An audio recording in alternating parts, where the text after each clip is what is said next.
너는 사랑스러운 주의 축복, 너는 향기로운 주의 약속, 너를 통해 하나님의 언약이 성취되리.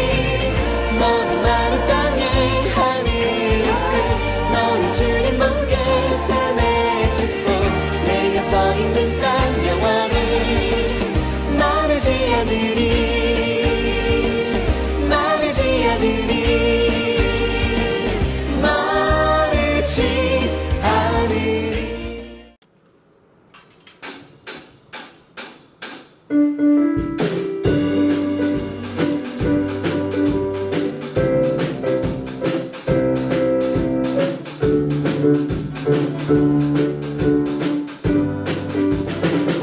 날 주의 믿고 걸어도 나 주의 믿음 갖고 노래 부르네. 폭풍 구름 몰아치고 하늘 덮어도 나 주의 믿음 갖고 죽지 않네. 주는 내 친구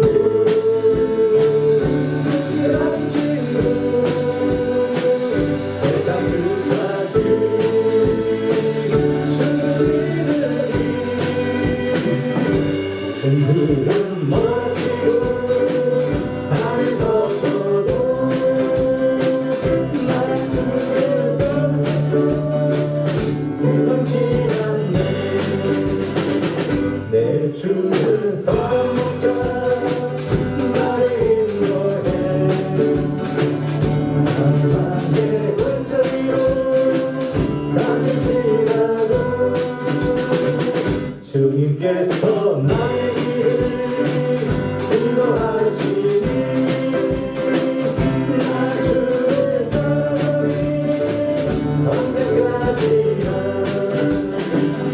주는 내 목자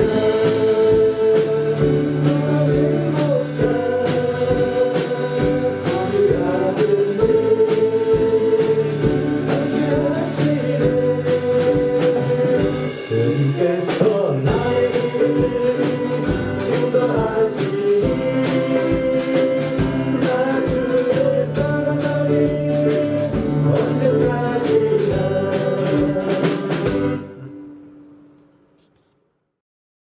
거룩하고 은혜로우신 하나님 아버지, 하나님 아버지의 눈동자가 우리 인생을 통촉하시고 주님의 안목이 우리 인생을 관찰하십니다. 이 어려운 코로나 시국에 어려움을 헤철다가 힘을 주옵시고 지켜 주옵소서. 고난이 와도 그 고난을 통하여 축복으로 변화시켜 주옵시고 깨닫게 하여 주옵소서. 주님을 더 알게 하여 주옵소서. 아가페 권속들 약하고 연약합니다. 주님을 의지하고 주님을 따라갑니다. 항상 함께하여 주옵소서. 영육간의 강건함을 주옵소서. 최호영 목사님, 최유진 목사님에게 아가페를 이끌어 가실 때 힘들지 않게 지혜를 주옵시고 강건하게 하여 주옵소서. 수고하시는 손길 위에도 알게 모르게 헌신하시는 임원진 분들에게도 축복을 내려주시고 함께 하여 주옵소서. 주님이 늘 동행함을 믿사오며 예수님의 이름으로 기도합니다. 아멘. 2021년 6월 20일 6월의 셋째 주일이며 북한 선교 주일로 지키고 있습니다. 6월의 선거 암송을 함께 외우고 말씀을 나누도록 하겠습니다. 여호와께서는 그의 성전에 계시고 여호와의 보좌는 하늘에 있으며 그의 눈이 인생을 통촉하시고 그의 안목이 그들을 감찰하시도다. 시편 11편 4절의 말씀입니다. 함께 나눌 하나님의 말씀은 출애굽기 25장 23절에서 40절까지의 말씀입니다.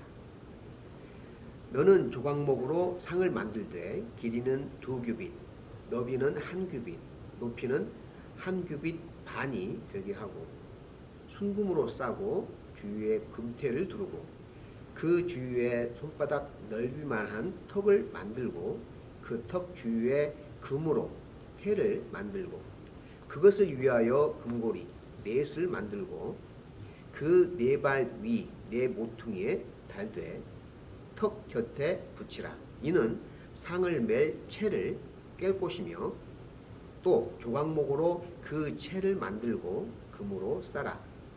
상을 이것으로 맬 것이니라.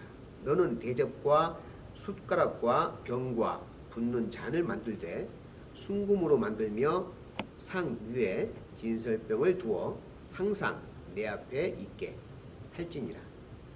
너는 순금으로 등잔대를 쳐 만들되 그 밑면과 줄기와 잔과 꽃받침과 꽃을 한 덩이로 연결하고 가지 6을 등잔대 곁에서 나오게 하되 다른 3가지는 이쪽으로 나오고 다른 3가지는 저쪽으로 나오게 하며 이쪽 가지에 살구꽃 형상의 잔셋과 꽃받침과 꽃이 있게 하고 저쪽 가지에도 살구꽃 형상의 잔셋과 꽃받침과 꽃이 있게 하여 등잔대에서 나온 가지 6을 갖게 할지며 등잔대 줄기에는 살구꽃 형상의 잔넷과 꽃받침과 꽃이 있게 하고 등잔대에서 나온 가지 6을 위하여 꽃받침이 있게 하되 2가지 아래에 한 꽃받침이 있어 줄기와 연결하며 또 2가지 아래에 한 꽃받침이 있어 줄기와 연결하며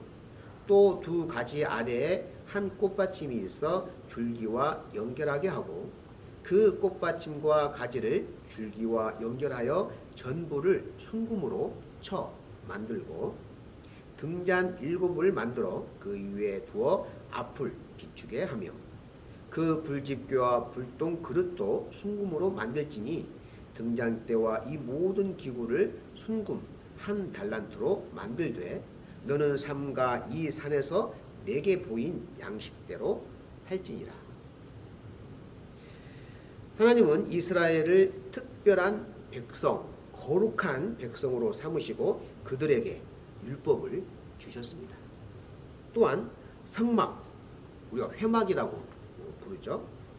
성막을 만들라고 명하시며 세세하게 그 만드는 방법을 가르쳐 주셨습니다.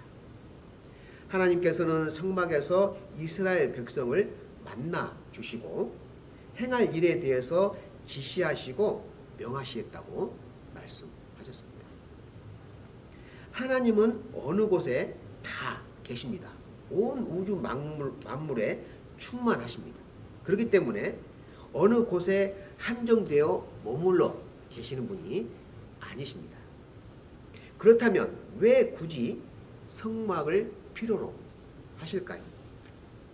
그것은 하나님을 만나며 하나님께 제사 드릴 수 있는 장소가 필요했기 때문입니다. 지금의 예배당과 같은 의미죠. 하나님의 백성들이 함께 모여 예배를 드리도록 장소를 마련한 곳이 예배당입니다. 그럼 집에서 드리는 가정 예배는 예배라고 할 수 없겠네요? 라고 반문할 수 있을 것입니다.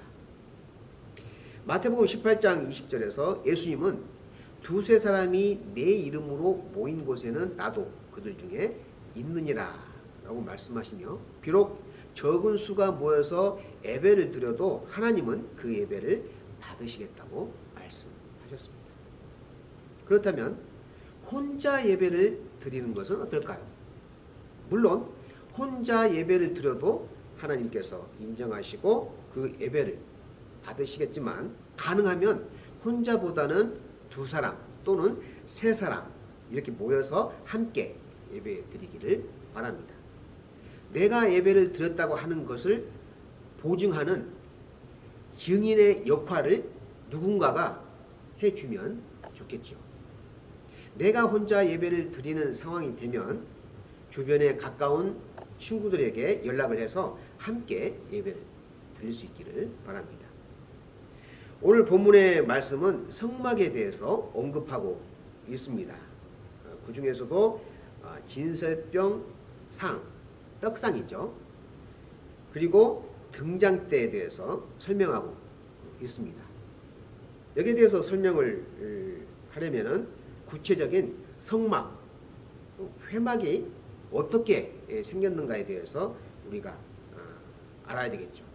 잠시 그림을 보면서 설명을 하도록 이렇게 하겠습니다. 회막의 가로, 세로 높이가 나와 있습니다. 가로는 50규빗, 이걸 메타로 계산을 하면 25m 정도 되고요. 길이는 100규빗, 그건 50m 정도 됩니다. 높이는 5규빗, 2.5m 정도 되겠죠. 성막의 규격이 직사각형 규격인데 꽤 넓은 공간이죠. 성막 문이 있습니다. 앞에 들어가는 문이죠. 성막 이 문은 늘 동쪽을 향해서 위치해 있어야 되고요. 성막의 그 문의 길이가 꽤 큽니다. 10m 정도 되는 길인데 누구나 이 문을 통해서 안으로 들어가야 합니다. 그리고 안에 들어가면은 큰 뜰이 나오죠. 이곳에서 백성들이 하나님께 예물을 드리는 장소입니다. 먼저 등장한 곳이 번제단입니다. 직사각형 큰 번제단이 앞에 위치해 있습니다. 희생 제물을 태우는 것이죠.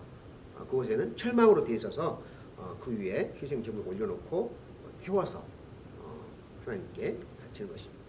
숫송아지, 염소, 양, 비둘기 이런 제물들을 태우는 것이죠. 그리고 그 다음에 물두멍이 있습니다. 물이 늘 가득 차 있죠. 여기서는 제사장들이 성막에 들어가기 전에 손과 발을 씻는 곳입니다. 그리고 이제 성소와 지성소가 앞에 또 있습니다. 성소와 지성소로 나눠지는데 성소에는 세 가지의 물품들이 구비되어 있습니다. 분향단이고요, 등잔대, 진설병상. 오늘 본문에서 함께 나누고자 하는 진설병상과 떡상과 등잔대가 위치해 있는 성소에 있습니다. 그리고 지성소를 나누는 휘장이 있죠. 휘장. 우리가 예수님 시대에 예수님께서 십자가에 달려 돌아가실 때 이 휘장이 찢어지는 사건이 있었죠. 지성소에는 뭐가 있습니까? 법궤가 있습니다. 언약궤라고 하죠. 증거궤라고도 합니다. 이 법궤 속에는 세 가지의 물품이 들어 있습니다. 먼저 아론의 쌍난 지팡이, 살구나무로 되어 있는 아론의 지팡이가 있고요. 또 만나를 담은 항아리가 있고, 또 모세가 받은 십계명이 들어 있습니다. 이 법궤를 덮는 뚜껑이 있습니다. 이 뚜껑은 하나님의 임재를 상징하는 시은좌라고 하는 그 뚜껑이 있는데요. 우리의 죄를 속하여 주시는 장소라고 할 수 있는 것이죠. 속죄소라고도 우리가 부릅니다. 자, 그렇다면은 진설병상을 한번 보겠습니다. 오늘 본문에 23절에서 3절까지 언급하고 있죠. 진설병상. 자, 그림에서 보시는 바와 같이 아주 아담하게 만들어져 있습니다. 이 진설병상의 재료는 조각목으로 만들고요. 그리고 겉을 순금으로 싸서 만듭니다. 보통 언약궤와 떡상을 조각목으로 만들고 금으로 입히는데 그 이유는 하나님의 배려입니다. 이것을 온통 금으로 만든다고 하면은 그 무게가 상당하겠죠. 이것을 사람들이 들고 옮겨야 되는데 얼마나 힘들겠습니까? 그런데 최대한 가볍게 만드는 하나님의 배려를 엿볼 수가 있죠. 그리고 이것을 쉽게 또 옮길 수 있는 채를 떼서 앞뒤에서 사람이 들고 갈 수 있도록 이렇게 만들었습니다. 조각목이라고 하면은 시띠 나무라고 해서 흔하게 볼 수 있는 아카시아 나무를 생각하면 될 것입니다. 그리고 이 앞뒤에서 들고 가는 이 채를 꿰었죠. 채는 순금으로 역시 만들고 거룩한 진설병 이 떡상을 손으로 만지지 못하도록 하는 그런 의미가 담겨 있습니다. 또 대접과 이제 숟가락이 나오는데 이런 것은 이제 순금으로 다 만들죠. 진설병이라고 하는 이 떡은 무엇으로 만들까요? 이스라엘 백성들이 먹었던 진설병이죠. 고운 가루를 누룩을 넣지 않고 만드는 빵입니다. 빵을 12개를 진설병 상 위에다가 올려놓죠. 양쪽에 6개씩 해서 올려놓습니다. 그리고 그 위에 유향, 감람유죠. 유향을 올려놓습니다. 이 12개의 진설병 떡은 이스라엘 12지파를 상징하죠. 그리고 제사 끝난 다음에 제사장들이 이 진설병을 먹습니다. 향은 태워서 하나님께 올려드리죠. 자, 그림을 보니까 쉽게 우리가 이해가 되죠. 진설병을 하나님께 드리는 이유가 뭘까요? 그 이유는 하나님께서 이스라엘 백성에게 가나안에 도착하면 가나안 땅을 정복하고 거기에 정착해서 살 때 농작물을 이제 수확을 할 텐데 그 농작물의 수확을 하나님께 먼저 바친다는 그런 감사의 의미를 담고 있습니다. 신약으로 넘어와서는 우리가 추수감사절을 의미하고 있죠. 사람이 살아가는데 반드시 필요한 요소가 무엇일까요? 바로 음식이죠. 이 먹는 음식. 사람이 먹지 못하면 죽습니다. 이 음식에 대해서 하나님은 사람이 살아가는데 필요한 그러한 음식을 풍성하게, 풍족하게, 넉넉하게 주시겠다고 하시는 그러한 복의 의미가 담겨 있습니다. 이 진설병 떡은 제사장만 먹을 수가 있는데 제사장이 아닌 사람이 먹기도 합니다. 누가 먹었을까요? 사무엘상 21장에 보면은 다윗이 사울의 미움을 받아서 쫓겨다니는 그러한 상황이 펼쳐집니다.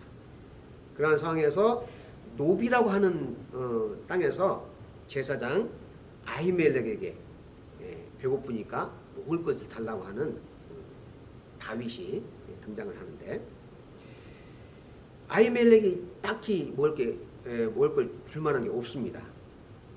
그러면서 제사에 쓰이는 진설병이 있는데 이거라도 먹을 거냐고. 그러니까 믿음 좋은 신실한 그 다윗이 머뭇거리지 않고 바로 그걸 받아서 먹습니다. 물론 얼마나 허기가 지고 배가 고팠으면 먹었을까 하는 그런 생각도 들지만은 그만큼 이 다윗의 믿음이 하나님을 향한 그 믿음이 조금 더 거리낌 없이 먹을 수 있는 그런 상황까지. 그래서 하나님도 배고파하는 다윗에게 먹을 것을 허락하는 그러한 장면이 나오죠. 예수님 시대에도 제자들과 예수님께서 밀밭길을 지나가시다가 제자들이 출출하니까 밀을 비벼서 이렇게 털어서 이렇게 먹었죠. 근데 하필 그날이 안식일인데 그 안식일에 그 밀을 까불려서 먹었다고 하는 그러한 핀잔을 바리새인이나 이렇게 서기관들이 합니다. 거기에 대해서 예수님께서 반문하는 말씀이 있죠. 안식일의 주인은 나다 하고 먹는 것에 대해서 허락하시는 모습을 볼 수가 있습니다. 자, 31절에서부터 40절까지 나오는 등잔대에 대해서 한번 볼까요? 역시 그림을 보면서 설명을 해드리겠습니다. 화려하죠? 금으로 만들었습니다. 이 등잔대의 빛이 상징하는 게 뭘까요? 하나님의 임재. 항상 하나님께서 이스라엘을 지키시고 돌보시고 또 인도하신다는 그런 의미가 담겨 있습니다. 등잔대를 비롯한 필요한 부속품이 있죠. 불집게, 불똥 담는 그릇 이런 것들은 다 금으로 만듭니다. 금 한 달란트로 만드는데 한 달란트의 무게가 34kg니까 상당한 금이 들어가는 거죠. 등잔 7개를 등잔대 위에 두어서 앞을 비추라고 명하십니다. 그리고 등잔대 줄기에 살구꽃 형상의 잠 4개 이렇게 또 설명하고 있죠. 살구꽃의 의미가 뭘까요? 살구꽃의 의미. 지키는 자, 깨우는 자라는 의미를 담고 있는데요. 겨울이 지나고 봄이 오면서 가장 먼저 피는 꽃이 살구꽃이라고 합니다. 그래서 여기에 대한 또 의미가 전혀 없진 않겠죠. 등잔 7개, 이 7개의 또 의미가 깊죠. 완전한 숫자라고 하는 그런 의미를 담고 있습니다. 그렇다면 반대로 불완전한 숫자는 뭘까요? 6이라고 하는 숫자죠. 6, 사탄의 숫자라고 우리가 또 이해를 하고 있는데 완전한 숫자 7. 이 의미는 이 불빛이 온 세상 구석구석 비치지 않는 곳이 없도록 환하게 빛을 발하시겠다고 하는 하나님의 그 큰 뜻이 담겨 있습니다. 이 등잔대 위의 불빛은 항상 꺼지지 않도록 켜두었습니다. 이 빛이 어둠으로 가득한 세상을 환하게 비추겠다고 하는 그런 의미가 있죠.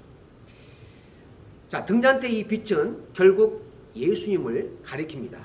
요한복음 8장 12절에 보면은 예수께서 또 말씀하여 이르시되 나는 세상의 빛이니 나를 따르는 자는 어둠에 다니지 아니하고 생명의 빛을 얻으리라 라고 말씀하시며 예수님 자신이 세상의 빛이라고 말씀하셨습니다. 빛이 되시는 예수님을 믿고 신뢰하며 우리는 따라가야 하는 것입니다. 또한 예수님의 이 빛을 받은 우리는 그 빛을 세상에 비추는, 반사하는 그러한 역할을 또 감당을 해야 될 것입니다. 예수님을 구주로, 예수님을 주님으로 모시고 살아가는 우리에게 주어지는, 이 땅에서 살면서 우리에게 주어지는 사명입니다. 이 사명을 충실히 감당할 수 있기를 바랍니다. 자, 조별로 주제를 드리겠습니다. 주제 나눔 갖겠습니다. 오늘의 주제는 예수님의 빛을 우리가 받아 누리는 삶을 살고 있죠. 이 빛을 반사해서 세상에 비춰야 하는데 나의 부족한 면, 고쳐야 할 부분, 내가 다듬어야 할 것이 있다면 뭐가 있을까? 우리 서로 곰곰이 생각하고 서로 의견을 나누어 보시고요. 또 각 조별로 발표할 수 있는 그런 시간을 갖도록 그렇게 하겠습니다. 조별 모임 갖겠습니다.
네.